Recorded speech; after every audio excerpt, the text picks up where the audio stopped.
हाँ, hello friend. तो कैसे हैं आप? उम्मीद करते हैं बेहतर होंगे, बढ़िया होंगे। तो इसके पीछे वाली क्लास में हम लोग भारत की आकृति और विस्तार के बारे में पढ़ रहे थे, जो कि 9 क्लास की ज्योग्राफी था। और इसके पहले मैंने आपको 2 वीडियो ऑलरेडी मैंने डाल दिया है, प्लेलिस्ट में है। अब मैं पार्ट 3 के लिए वीडियो लेकर आया हूँ, जो पहला ही चैप्टर का वीडियो है, ठीक है ना? तो स्टार्ट करते हैं हम। इसके पीछे वाली क्लास में भारत के बारे में मैंने आपको मेन जो पॉइंट था, फॉर एग्जांपल भारत की स्थिति क्या है, भारत की विस्तार कितना है, भारत की अक्षांशीय लाइन कितनी है, उसको फिर से एक बार रिवाइज करा देता हूँ, क्योंकि वीडियो काफ़ी लंबे समय के बाद आई है। फिर हम लोग आगे बढ़ने का प्रयत्न करेंगे। जैसे कि आप स्क्रीन पर देख रहे हैं कि आपको इंडिया का मैप सीधे तौर पे दिखाई दे रहा है। सबसे पहले यहाँ पे देखिएगा कि इंडिया का मैप में आपको यहाँ पे क्षेत्रफल दिखाई दे रहा है, कितना है? 32 लाख 87 हज़ार 263 वर्ग किलोमीटर। 32 लाख 87 हज़ार 263 किलोमीटर भारत का ये टोटल एरिया है। और पूछ कहेंगे कि भारत की आकृति कैसी है, तो आप बोलेंगे भारत की जो आकृति है चतुष्कोणीय है। ठीक है। अब देखिए, बात करेंगे भारत का अक्षांशीय विस्तार। तो भारत के उत्तरी अक्षांश से 37 डिग्री 6 मिनट, यहाँ पर आपको स्क्रीन पर दिख रहा होगा, यहाँ पे 37 डिग्री 6 मिनट है ना। और भारत का जो अ, दक्षिण में 8 डिग्री 4 सेंटीमीटर इसका उत्तरी अक्षांश है। और इसके पूर्वी साइड में 97 डिग्री 25 मिनट पूर्वी देशांतर है। और 68 डिग्री 7 मिनट पूर्वी ये पश्चिमी देशांतर है, ठीक है ना। ये पूर्वी देशांतर को बोलते हैं, यानी देशांतर लाइन काउंटिंग करते हैं इसलिए। फिर मैं बात करूंगा कि भारत की उत्तर से दक्षिण की लंबाई कितनी है। तो भारत की ये पॉइंट, इसको बोलते हैं नॉर्थ, ये है साउथ पॉइंट। उत्तर से दक्षिण की लंबाई की बात करेंगे तो इसकी लंबाई है 32 से 14 किलोमीटर। और दक्षिण और पूरब से लेकर पश्चिम की लंबाई है 29 से 33 किलोमीटर। ठीक है, ये पॉइंट हमने पीछे वाली क्लास में पढ़ चुके थे। आगे बढ़ते हैं हम, वीडियो बहुत लंबा हो जाएगा, इसलिए हम लोग यहाँ पे देखिए, ये मेन पॉइंट मैंने आपको लिख दिया है, आप अपनी कॉपी में नोट्स कर सकते हैं। ठीक है ना, मैंने ये सब आपको बता दिया है कि जो आपको यहाँ पे दिखाई दे रहा है कि भारत का अक्षांशीय विस्तार कितना है। इसका 23 साढ़े 23 डिग्री उत्तरी अक्षांश कर्क रेखा, यानी कि कैप्रिकॉर्न 8 राज्यों से गुजरती है। उस 8 राज्य का नाम है, यहाँ पे गुजरात है, राजस्थान है, मध्य प्रदेश, छत्तीसगढ़, झारखंड, पश्चिम बंगाल, त्रिपुरा, मिजोरम। ये 8 ऐसे राज्य हैं जहाँ से कर्क रेखा भारत से गुजरती है। ठीक है ना। कर्क रेखा का सर्वाधिक, सबसे अधिक जो कर्क रेखा है वो मध्य प्रदेश में गुजरती है, और सबसे कम जो है राजस्थान से गुजरती है। ठीक है ना। भारत की उत्तर से दक्षिण लंबाई 32 से 14 है। 70 डिग्री पूर्वी देशांतर रेखा जैसलमेर से मिले से गुजरती है। और 23.5 डिग्री उत्तरी अक्षांश भारत को दो भागों में विभाजित करती है, इसको हम लोग बोलते हैं कर्क रेखा। फिर बात करेंगे इसके देशांतरीय विस्तार की। तो देशांतरीय विस्तार है इसका कितना है? 68 डिग्री 7 पूर्वी देशांतर से लेकर के 97 डिग्री 25 मिनट पूर्वी देशांतर तक है। ठीक है ना। 82.5, यहाँ पे देखिएगा, कह रहा है कि साढ़े साढ़े 82, यहाँ पे 82.5 था। ठीक है ना। ये पूर्वी देशांतर को भारतीय मानक समय कहा जाता है, जो इलाहाबाद के नैनी से होकर गुजरता है। और भारत के 5 राज्य से गुजरता है, जो कि कौन कौन है? उत्तर प्रदेश है, मध्य प्रदेश, छत्तीसगढ़, उड़ीसा, आंध्र प्रदेश। पूरब से पश्चिम की लंबाई 29 से 33 किलोमीटर है। ये सब पीछे मैंने आपको पढ़ा चुका है। ठीक है ना। ये कुछ पॉइंट है, मैं आपको समझा दे रहा हूँ। देखिए, यहाँ पे बात करेंगे हम, तो दूरस्थ बिंदु, यानी कि भारत की जो पूरब साइड है, यानी कि इस साइड में है। ठीक है ना। जो भारत का यहाँ पे आपको मैप देखे हुए थे, इस मैप के अंतर्गत ये आपका जो पूरब का साइड है, यहाँ पे ये पूरब का साइड आपको दिखाई दे, इसको बोलेंगे पूरब। पूरब, तो पूरब के विस्तार की बात करते हैं हम। तो पूर्वी बिंदु जो है वो पड़ता है हमारा अरुणाचल प्रदेश। पूरब में हमारा पूर्वी हिस्सा जो है अरुणाचल प्रदेश से पड़ता है, जो कि अरुणाचल प्रदेश का एक जगह है जिसका नाम है किबिथू। यहाँ पे मैंने आपको पॉइंट में दर्शाया हुआ है, किबिथू। ठीक है ना। और पश्चिमी बिंदु, भारत के पश्चिम में गुजरात पड़ता है। गुजरात पे एक जगह है जिसको बोलते हैं कच्छ का रण, ये सबसे पूर्व में पड़ता है। भारत के उत्तर में, ठीक है ना, जो उत्तर वाले पार्ट होता है भारत का, यहाँ पे इस वाले पार्ट के अंतर्गत ये उत्तर यहाँ पड़ता है हमारा, सॉरी, उत्तर यहाँ पे है। उत्तर को बोलते हैं इंदिरा कोल, जो जम्मू कश्मीर में पड़ता है। और इसका सबसे दक्षिणतम बिंदु है इंदिरा पॉइंट, जो कि अंडमान निकोबार, यहाँ पे अंडमान निकोबार आता है, इस सबसे नीचे वाले पॉइंट कहा जाता है। ऐसा माना जाता है कि ये समुद्र में डूब चुका है, यानी कि ये बंगाल की खाड़ी में डूब चुका है, हिंद महासागर में डूब चुका है। इसलिए अब तक हम लोग कन्याकुमारी को ही भारत का दक्षिणतम बिंदु जानते हैं। ये देखिए, मुख्य भूमि असल से लगा दक्षिण में, ये हमारा जो मुख्य भूमि है यहाँ पे है। द कैंप कैमोरिन तमिलनाडु के अंतर्गत पड़ता है, जो कि 8 डिग्री 4 सेंटीमीटर उत्तरी अक्षांश में विस्तार है इसका। भारत का सबसे पहले बात करेंगे हमें भारत के सबसे पहले दक्षिणी बिंदु, वो है इंदिरा पॉइंट। इसका पहला पूर्व में नाम क्या था? पिग्मेलियन पॉइंट, जिसको लाहिचिंग बोलते हैं। 26 दिसंबर 2004 में सुनामी के कारण ये नष्ट हो चुका है और वर्तमान में संपूर्ण भारत का दक्षिणी बिंदु बिरधनो कबार है। आगे पॉइंट की बात करते हैं। तो ये अब आपको इंडिया का मैप दिख रहा है। इस इंडिया का मैप में आपको मैंने बताया था कि भारत की 8 ऐसे राज्य हैं जहाँ से कर्क रेखा गुजरती है। तो ये 8 राज्य यहाँ पे आपको क्रम से दिखाए गए हैं। मैंने क्रम से नाम 8 राज्यों का नाम लिखवाया हुआ था। ठीक है ना? चलिए आगे बढ़ते हैं।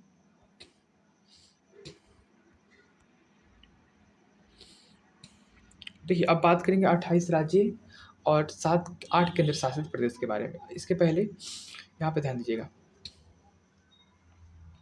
जो हमारे 8 राज्य हैं उसके अंतर्गत, देखिए ये भूभाग आवेशित राज्य है 5, जो सबसे अधिक भूभाग यानी कि लैंड को कवर किए, ये तटीय राज्य है, कोस्टल स्टेट बोल सकते हैं। अंतर्राष्ट्रीय राज्य कुछ ऐसे इंटरनेशनल बाउंड्री है जो हमारे स्टेट से लगते हैं, जैसे कि मध्य प्रदेश, छत्तीसगढ़, झारखंड, तेलंगाना, ये हरियाणा। ठीक है ना? ये ऐसे राज्य हैं जो भूभाग को आवेशित राज्य बोलते हैं इसको। तटीय राज्य की बात करेंगे, इसमें केरल आता है, कर्नाटक आता है, गोवा, महाराष्ट्र, गुजरात, तमिलनाडु, आंध्र प्रदेश, उड़ीसा और पश्चिम बंगाल। ये हमारे कोस्टल स्टेट है जो भारत की भूमि से भी लगते हैं और समुद्र के किनारों से भी लगते हैं। अंतर्राष्ट्रीय सीमा से लगने वाले राज्य है राजस्थान, जो कि पाकिस्तान से लगता है। पंजाब भी पाकिस्तान से, जम्मू कश्मीर भी पाकिस्तान से लगता है। हिमाचल प्रदेश, उत्तराखंड, उत्तर प्रदेश, बिहार, सिक्किम, ये सब चीन से लगने वाला राज्य है। और नागालैंड, मिजोरम, मणिपुर, त्रिपुरा, मेघालय, ये अन्य देश यानी कि म्यांमार से लगने वाला है। ठीक है, आगे बढ़ते हैं। देखिए गुजरात, यहाँ पे पॉइंट कह रहा है कि गुजरात एवं पश्चिम बंगाल ऐसा राज्य है जिसके कुछ तटीय क्षेत्रों में कुछ भाग अंतर्राष्ट्रीय सीमा से लगा हुआ है। ठीक, नेक्स्ट आगे बढ़ते हैं। ये यहाँ पे आपको एक फिगर के माध्यम से दिखाया गया है अंतर्राष्ट्रीय सीमा से कौन कौन से स्टेट। तो सबसे पहले यहाँ पे देखिएगा, ये स्टेट, ये हमारा जो स्टेट है यहाँ पे एक लगा हुआ है, ये स्टेट 2, 3, ये भी लगता है, ये भी लगता है हमारा, ये भी लगता है पॉइंट, ये भी 6 यहाँ पे आपको दिख रहा है। ये सारे के सारे जो पॉइंट है आपको, ये हमारे किसी न किसी देश से लगे हुए हैं, इसलिए इसको हम लोग अंतर्राष्ट्रीय सीमा वाले राज्य कहेंगे, इंटरनेशनल। आगे बढ़ते हैं। भारत की तटीय सीमा की बात करेंगे हम। तो भारत की जो तटीय सीमा है वो, इसकी थल सीमा जो है 15,200 किलोमीटर है। जल सीमा है 6,000, कुल समुद्री मार्ग यानी 75 से 16 वर्ग किलोमीटर बोल सकते हैं। जो आइसलैंड एरिया है वो 15 से 16 किलोमीटर है, 15 से 16। ठीक है। भारत एक ऐसा राष्ट्र है जिसका स्थल तटीय एवं द्वीपीय सीमा रेखा है। सबसे अधिक सीमा गुजरात कवर करता है और आंध्र प्रदेश कवर करता है। नेक्स्ट आगे बढ़ते हैं। ये देखिए स्थलीय सीमा की बात किया है। स्थलीय सीमा का मतलब ये ये आपको यहाँ से यहाँ तक की जो लाइन दिख रही है इसको बोलेंगे हम लोग स्थलीय सीमा, क्योंकि ये पूरा पार्ट जो है ना स्थल से घिरा हुआ है, इसलिए स्थलीय बोलेंगे। और आपको ये जो पार्ट दिख रहा है इसको बोलेंगे तटीय, क्योंकि ये तट, इसको बोलेंगे तट, क्योंकि एक साइड जल से घिरा हुआ है, इसको जलीय सीमा या तटीय सीमा बोलेंगे। द्वीपीय सीमा है मतलब कि भारत की ये जो साइड साइड में आपका बंगाल की खाड़ी है और ये हमारा है अरब सागर। यहाँ पे बहुत छोटे-छोटे से द्वीप है, आइसलैंड है, जो कुछ इंडिया के बहुत सारे हैं, तो इसको हम लोग द्वीपीय सीमा बोलेंगे, जो 15 से 16 किलोमीटर है। ठीक है ना? नेक्स्ट बात करते हैं। यहाँ पे कुछ हमारे तट है, जो तट का नाम ही यहाँ पे लिखा हुआ है। मालाबार तट जो केरल में पड़ता है, कोणार्क तट कर्नाटक में है, कोंकण तट गोवा महाराष्ट्र में पड़ता है, कठियावाड़ गुजरात में, कोरोमंडल तमिलनाडु में, उत्तरी यम सीमा आंध्र प्रदेश में, दीघा सीमा पश्चिम बंगाल में पड़ता है। नेक्स्ट बात करते हैं भारत के पड़ोसी देश की बात करेंगे, तो नेबर कंट्री है हमारे।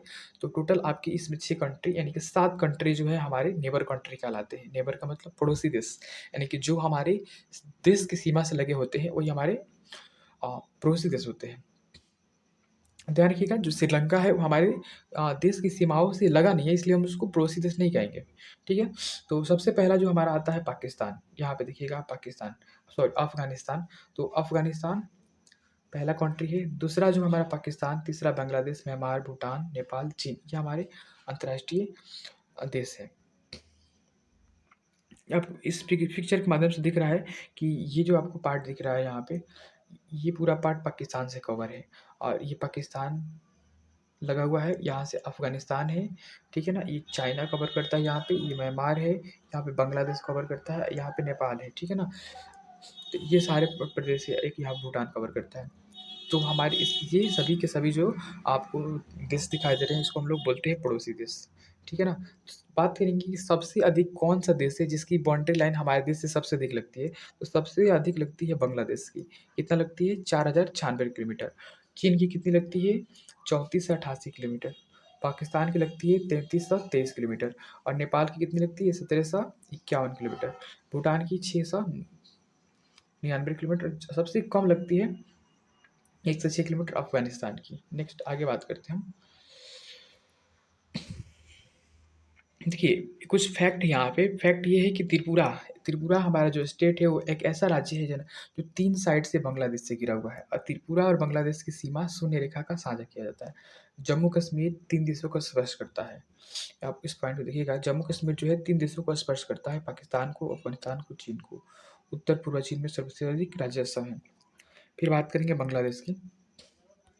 यहाँ पे सारे स्टेट के मैंने लिस्ट बना कर रखा हुआ है। आप इसको देख कर के आप नोट्स कर सकते हैं अपनी कॉपी में कि कौन से देश में कितना जो सीमा है लगता है, कितना किलोमीटर की सीमा एवज़ में लगता है। ठीक, आगे बढ़ते हैं।